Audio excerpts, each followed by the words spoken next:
From war zones to natural disasters and also hostage negotiations. So Andy has done it all basically. He's been around the world to the most dangerous places that you can imagine. And yeah, he has over a decade experience and has been 58 times abroad on global NGO missions.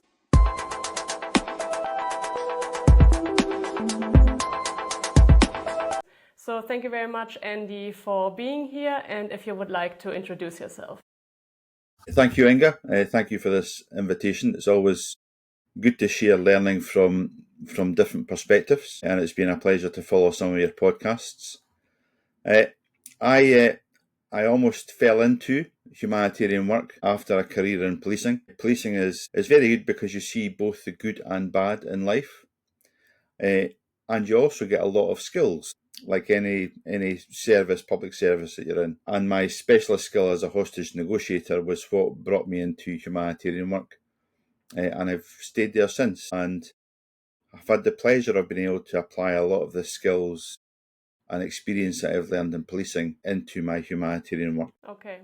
So what exactly makes it that difficult to negotiate in the humanitarian sector? What is it different from the police? Well, I suppose what's different from the police fundamentally is you don't have all the resources you would normally have within policing in terms of that tactical support and some of the technical support that you would have. But having a really good awareness of that and understanding how to build teams, because negotiation is a team job in terms of how you do that and how you engage with the other side. But also having that critical mind in terms of knowing how to apply certain tactics at certain times, but also an ability to analyse and assess intelligence that you get from dialogue and intelligence that comes from other sources. I suppose when I describe it to other people, it's like taking a 1,000-piece jigsaw and tipping it onto a table and then trying to build it without having the benefit of looking at the picture of the jigsaw. So it's pulling all these different pieces together, and that's very much teamwork, not only from an international perspective, but very much a local perspective, especially if the dialogue is in a different dialect. Yeah, I think that could be very difficult, right? With the different languages, the different cultural backgrounds, and you still need to work together as a team. Right? Absolutely. The way that I've always done that. I've had the pleasure of training negotiators for over 20 years now, both within the law enforcement world, but also outside of that. And it's very easy it's certainly easy for me to judge what negotiation skills people have, because it tends to follow the normal bell curve. So you would have individuals, a very small minority, who are actually very natural negotiators. They tend to be a little bit introverted and quieter. Then the vast majority of people you can train, and you can enhance these skills in training. And then, as you know, I'm sure you've met some of these individuals, the person that you could put in an empty room that would end up having a fight with themselves, who would never be a negotiator in 1,000 years. So it's that ability to select the right members of the team, to form that team, to help lead that team, and importantly, with each interaction with captors, is you do a briefing beforehand, so you know what you want to achieve in that dialogue. But importantly, after the dialogue, is that you sit down to say, okay, how do we think that went? How do you think we can improve? So it's that continual learning, and it's really important to document the progress you make in negotiations, because it's very, very easy to get disheartened when you think you're making progress and you don't actually know where the hostage is, or you don't know how the hostage is, and then people suddenly grab onto a little bit of hope, and then their emotions go quite high, and then you've got to say, well, we don't actually know where they are. So measuring that progress actually helps you and the team, but also helps the crisis management team appreciate what progress you are making. Okay. So what skills in particular are you looking at? You already said not having fights with yourself is very important. Maybe not being too emotional, maybe being a little bit quieter. I can imagine active listening is also important for negotiation. But what other skills are you looking for if you're forming your team? So for me, I mean, the most important thing is our ability to control our own emotions, because we appreciate that most of the decisions that we make as human beings are based on emotions. So it's being able to manage that. It's looking at the information factually. It's our ability to actively listen. There's a reason that God gave us 2 ears and 1 mouth, and it's our ability to use them in that proportion. So active listening is a massive skill we actually all have, but a lot of us choose not to use it. So when we use that skill combined with some empathy, so trying to understand the other side, we naturally start to build rapport. And when you're in that rapport stage, you can start to suggest, and you start to influence, and you start to persuade the other side. That is difficult. It's almost like a game of mental chess with the other side. So you've got to be able to gather a lot of intelligence to be able to figure out how you want to move forward in your dialogue, be able to choose the tactics that you're going to deploy, and then very carefully negotiate with the other side on the basis that you want to understand what is the motivation of the other side. Now, in a lot of terrorist cases, that motivation might be instrumental. So it might be they want ransom. And again, if you look at the insurance world, they can give you sort of indications of what the going rate is in each different country. So having a good understanding of that helps. But if it's expressive, so if it's very much an ideological base that we might have seen with ISIS in the beginning, then that's more difficult, because we know from research that there is a higher likelihood of the hostage not surviving. And that tends to coincide with a high media campaign from the other side. So there are lots of different tactics that we can see, but understanding the motivation of the other side is really important. And that's where having a local team supported remotely, you can understand some of the local dynamics, understand the relationships within the community, and then start to understand is how do you navigate a way forward in terms of that dialogue to try and get resolution. Okay. Can you give some examples maybe of the missions that you made? Where have you been to maybe get a better understanding of what you did? Yeah, so I, when I first entered into the humanitarian world, I was asked to support an NGO where the country director had been kidnapped in Afghanistan, and I got involved. I was allowed to select the local team. I was able to do that, and trained the local team, built the capacity of the team actually very quickly. And then we started to engage. We didn't know where the country director had been taken. We didn't know who had taken him. So it was working with the local community, with local Arbabs, etc., to try and find out any leads in that investigation. And once we started to get that, it was then that engagement. And that engagement was very difficult, because like any terrorist organisation, they are trained in the same techniques that we are trained in.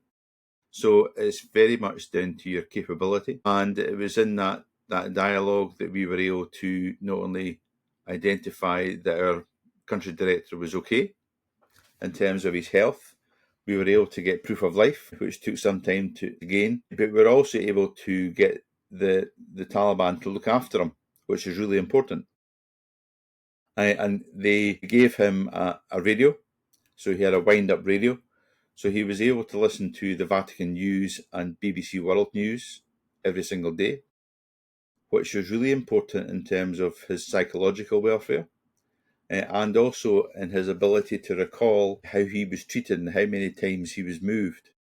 So Afghanistan, I've had lots of involvement with Afghanistan, but because we cover so many different missions, I spend a lot of time getting to know the country, getting to understand the culture. And my first mission was to Nigeria, where we set up the mission in Adamawa State and Borno State, which, as you know, is the backyard of Boko Haram. So understanding the dynamics there, teaching the team how to integrate safety and security at the beginning, which I think is really important, because there is always a tendency, and I've seen it in my 10 years, where people try to bolt on safety and security, and it doesn't work. We all have the frustration, as I'm sure you know, that safety and security is down at the bottom of the pile in terms of funding. So it's how do we maximise our impact when we have little budget and we have to work really well at building relationships. And when I was in Nigeria, I trained a team and very quickly realised that I was teaching them the skills that I learned in the Boy Scouts, like how to change the wheel in the car, how to do some very, very basic stuff. And I thought, I got the impression that as soon as I leave, they'll go back to what they've always done. So how do I create that capacity in the country? So I've spent years working across missions in Africa, Middle East, the Far East, developing safety and security advisors at a local level. So we get individuals in the staff that are keen to develop their own skills in safety and security. I use some of the programs that are available. I link them to INSO, if INSO's operating in country, get them onto GISF in terms of the Global Interagency Security Forum. And I develop their skills, so I, to a large extent, mentor them and oversee what they do. And that's allowed me to develop them. There's always a risk that when you do that with individuals, they say, okay, well, I don't get paid enough money here. I'm going to go to another NGO and make more money. So I'm very selective in who I pick, because I want to make sure that they are aligned with the mission that we have, because it's a faith-based organisation. And that has worked really well. It's worked really well in Latin America, where we have missions that both the police and military can't go into, because we operate in areas that are controlled by the cartels, and we operate very successfully in these areas. So I suppose my impression of safety and security is it's very easy to want to go in and say, this is what you must do. But my experience, particularly with a faith-based organisation, if you do that, the barriers go up and they just ignore you. So for me, it's been very much a big negotiation. So it's about how do you gently influence, gently persuade, use the stories within the organisation to help develop some of the capability and capacity within these different country missions. Okay. So does it that you have a faith-based organization, or that you work with faith-based NGOs, does it make it easier or harder to work in certain countries? Oh, that's a difficult question. When I first started, I got told on many occasions, thanks very much for your input, Andy, on safety and security, but it's okay, God will protect us. And I say, yeah, absolutely, I don't disagree with that. And then I say to them, I says, but why do you think God sent a Scotsman to look after you? So a lot of the time, my role is to help them get to the areas where they need to go in terms of conducting their mission, because it takes a different perspective. If they are given a mission, they see that mission as a mission from God. So they need to go, no matter how dangerous it is.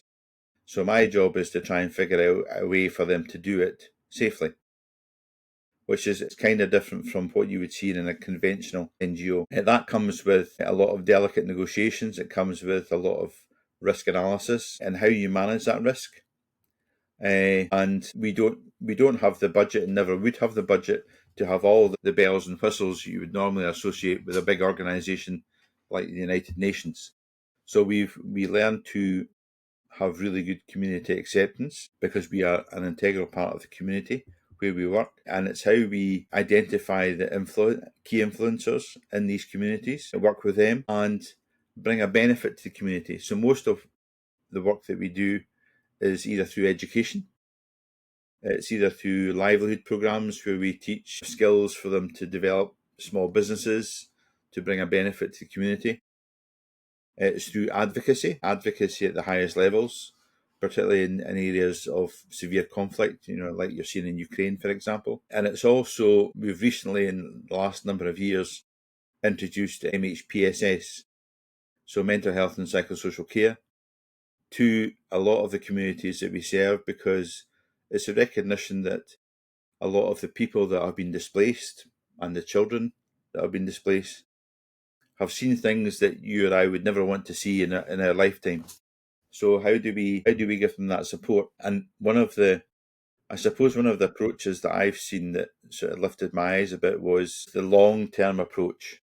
So there is a saying that's related to Confucius that says, if you go for a year, plant rice. If you go for 10 years, plant trees. If you go for 100 years, educate children. So the basis of educating children is to help them understand what peace is and how you can achieve peace.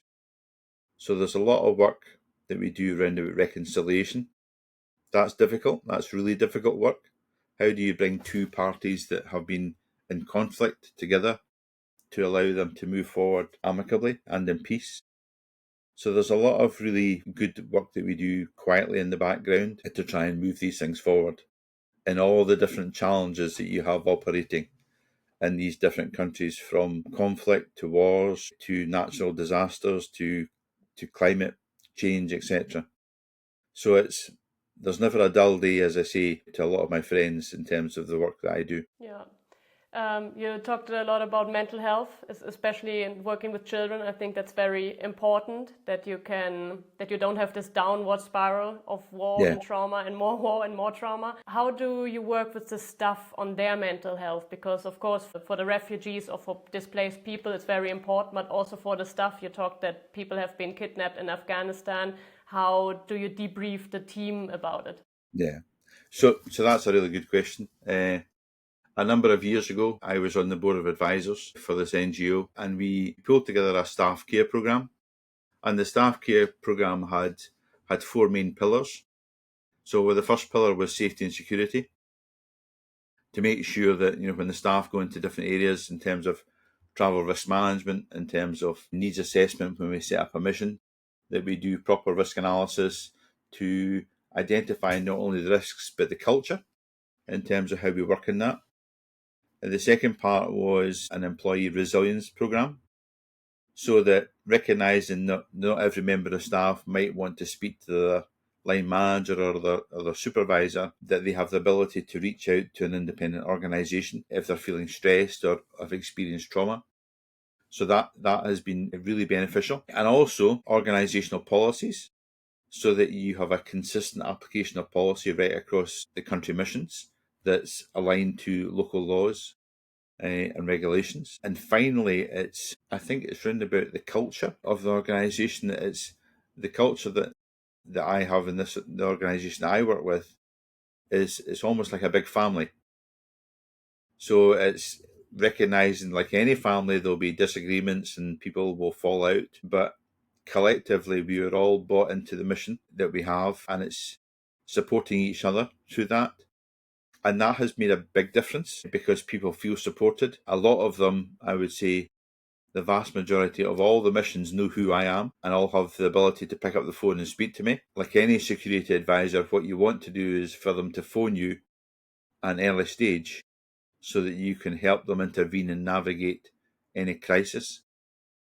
And I've focused a lot on training to make sure that all the staff have a basic minimum standard in terms of training, but also that is layered on with the training that's provided by INSO in country where they are, the training that is available online through Disaster Ready, for example, the good guidance that comes from GISF and some of the documents that they produce and research that they do. But also I layer that on with training that I deliver and some of the security advisors that we have deliver, to give the staff the right skills. And a lot of these skills, as you know, are very simple skills, and particularly when people are stressed, people are under lots of pressure, it's their ability to know that they can pick up the phone and speak to someone who is able to help calmly navigate them through what is a difficult time.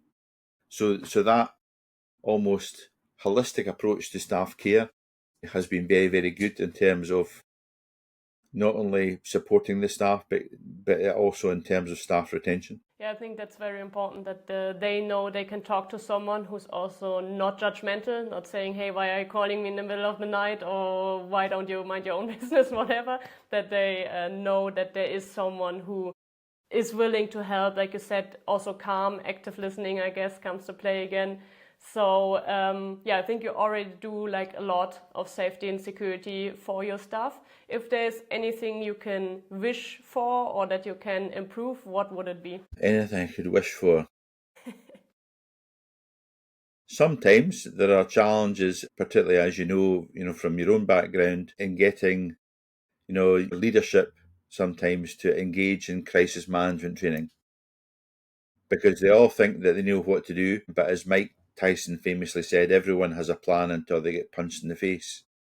So for me, it's the country officers are very good at doing the crisis management training to run through scenarios so that they are prepared when the worst happens. But I would like to see more of that at the higher level in the organisation, where they buy into that and where they understand that different style of leadership. Because in a faith-based organisation, the leadership is probably what we would regard as a bit slower paced. So they would particularly go away, they would discern, they would pray about maybe changes to the organisation, changes to policy, changes to how we move forward. But in a crisis, you don't have that luxury. So it's understanding what command leadership is like and how that works and how fast paced it is. That allows, you can do that through crisis management, exercising, which just gives them that awareness. It's never going to be second nature for them, but it gives them that awareness that there is a capability there, and then it's so they're not frightened to step into that world, which is sometimes quite difficult.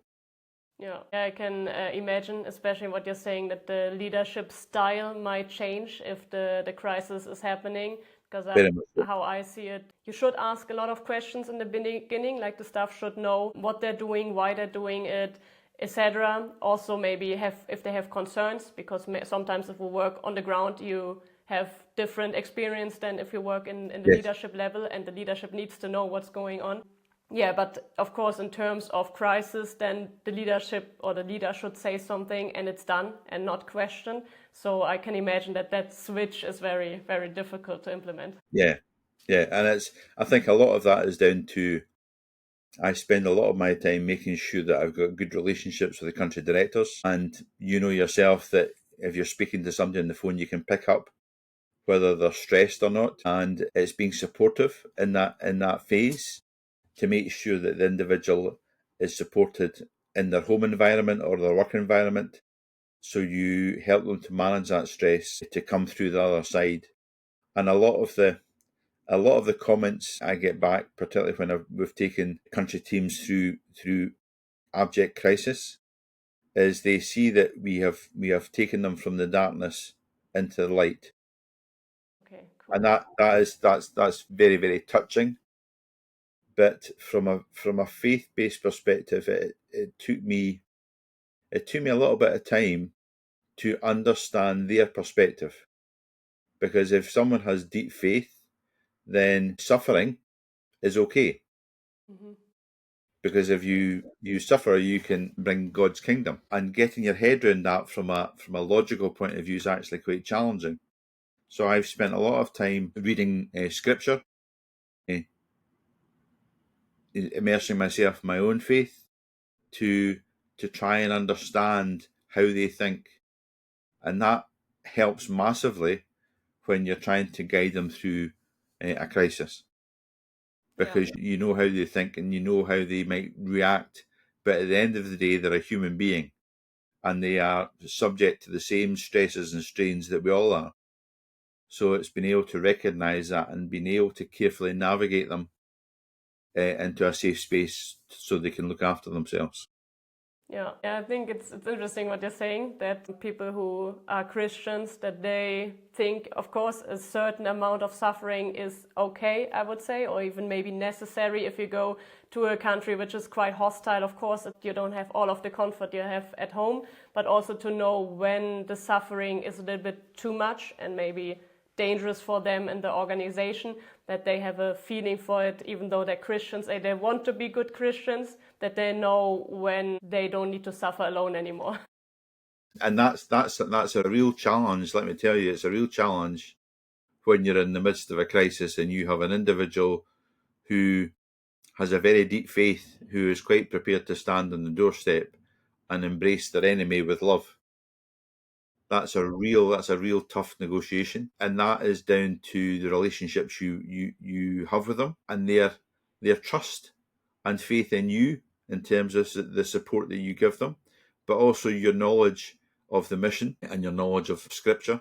So, there's been many times that I've had to use that in the negotiations to be able to help take some individuals to safety.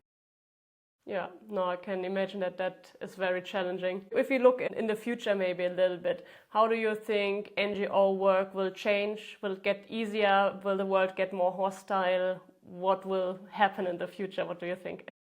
Yeah, well, I mean, I think we've seen over the last number of years that the change, there's been a significant change in the fact that the protection that used to be afforded to humanitarians is gone, and we've particularly seen that in Gaza.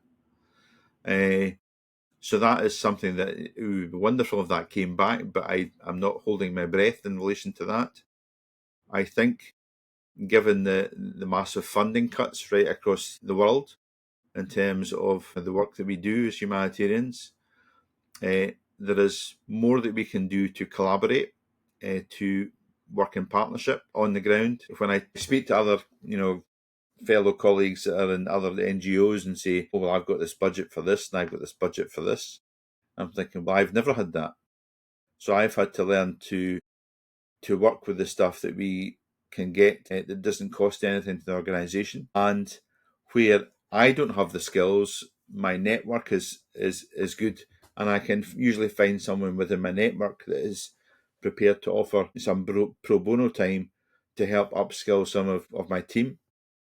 And it's that building of the capability and capacity of the organisation, because the challenges will keep coming. We do have the benefit of, there's lots of analysis these days, particularly some of the climate analysis, that can tell us, where to have a base and what sort of construction that work office should have, so it can withstand some of the difficult weather. We had a mission in Maban where every single year it would get flooded from the rainfall from the Ethiopian highlands. So it took us years to be able to put the right measures in place to divert that floodwater so that we could still stay there and serve the community and still function during these difficult times of flood. So a lot of the more scientific stuff that allows us to anticipate that is really good. And I think for me, I approach my work quite simply. I operate on probably 3 principles. So awareness, so understanding what the risk is. So that means upskilling the staff and training, really understanding the country, understanding our community acceptance, anticipation. So the anticipation is what can we accurately anticipate? So we get that from community interactions. All the experience I've had in policing and in this world is that community will know when something's not right, and they'll tell you. So it's picking up on that, combined with the intelligence that you might get from INSO and other sources, that allow you to say, okay, right, well, we know that this insurgency is moving towards us. What are we going to do? Can we hibernate? So can we hibernate? How long for? Is our office strong enough to hibernate? Or do we need to relocate? How quickly can we do that? What route do we take? And then I suppose, the last thing is evacuation out of the country, which is one that, we try not to do. But certainly when we saw Afghanistan back in 21, that was something that we had to do. And that's massive, being able to do that. That's something that I don't think will happen now because of the shift more to the right, where unfortunately people that have been displaced, that have migrated to different countries, are getting to the stage that they're not welcome so much anymore. And there is that shift to the right, so that really concerns me. Because at the end of the day, you know, we're supposed to, according to the Bible, love our neighbour. But unfortunately, we don't see much of that these days. True. So for me, the future is, I wouldn't say it's bleak. I'm just saying that there are more challenges ahead that we can prepare for and we can navigate, but it's tough. It's tough. I totally agree with you. And in terms of stuff, so if someone wants to get in the field of NGO safety and security like you do, how can people prepare for these challenges? I think there needs to be a blended approach. I've seen a lot of young people that want to come into the humanitarian world to get really excited because they're going to go to, say, for example, a mission in Africa because they've never been there, and almost spend more time on their social media saying, "Oh, look at me here," and Instagram pictures and all that sort of stuff, which really annoys me.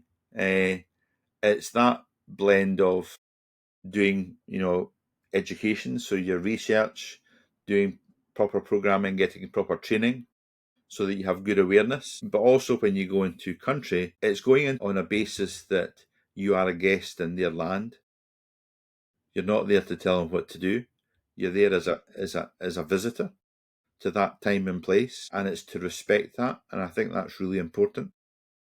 And to have that blended approach where you continually learn, you make sure that you keep your skills up to date. You speak to other NGOs, so you develop a good network. So your network is really, really important. But you also take the time to sit down and to embrace the humility that you sometimes get doing the work that we do. And I always remember as a father sitting at a camp in Nigeria, and I'd taken a small football for the kids to play football. I can't play football to save myself, but I taught the kids how to play football, and they were having a great time. And I sat at the side and sat next to one of the mothers, and she was crying. And I said to her, I said, hopefully these are tears of happiness. And she goes, yes, you know, my 3 sons are playing football. It's wonderful to see. Thank you so much for showing them how to do it. She says, but they're also tears of sadness. Tears of sadness because my 2 daughters got killed by Boko Haram just for going to school. And then suddenly, as a dad of a 4-year-old, you think, I feel so fortunate to live in a country where my daughter can go to school without having that threat. And I think it's understanding that humility and understanding and reflecting on how lucky we are. But we have a gift, and that gift is to be able to help others to navigate some of the challenges that sometimes are really complex, but the skills that we can have can help people navigate that safely. Yeah, I think that's the wonderful story you're telling there. Story of sadness and hope, of course. So, like you're saying, we're very fortunate. We sometimes don't even acknowledge how fortunate we are. So, yeah, Andy, thank you very much for talking to me and taking your time. And anyone who's listening right now and wants to contact you, how can they get in contact with you, maybe ask questions? Yeah, people can find me on LinkedIn, or I have a website called therightpath.com. They can look at that, and that's just some of the things that I do and some of the blogs that I've written about some of the work that I do. So thank you very much, Ingo. It's been a pleasure. Okay, thank you very much. I will link the 2 links you just mentioned in the comment section or in the show notes. And thank you very much. And I hope that you always stay safe out there. And yeah, talk to you soon, hopefully. Bye-bye. Okay. Thanks, Inga. Bye-bye.